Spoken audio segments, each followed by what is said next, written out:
Welcome to मैकजोना। इस video में हम एनर्जी इंटरेक्शन से रिलेटेड एक प्रॉब्लम सॉल्व करेंगे। इससे रिलेटेड थ्योरी हमने अपनी अलग video energy interaction by heat and work में डिटेल से डिस्कस की है। आप काइंडली वो वीडियो देखें ताकि आपको ये प्रॉब्लम आसानी से समझ आ सके। तो लेट्स स्टार्ट।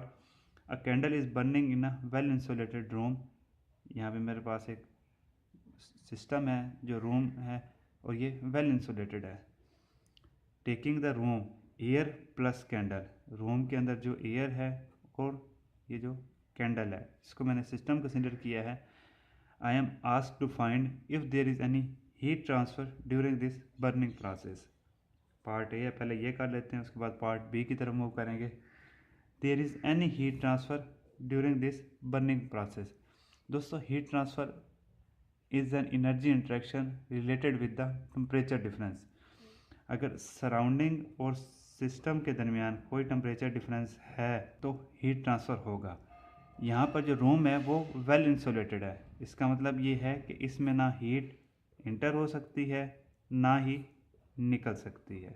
अब हीट ना इंटर हो सकती है ना निकल सकती है तो इसका मतलब ये है कि कोई हीट ट्रांसफ़र नहीं होगी। No heat transfer part A के लिए।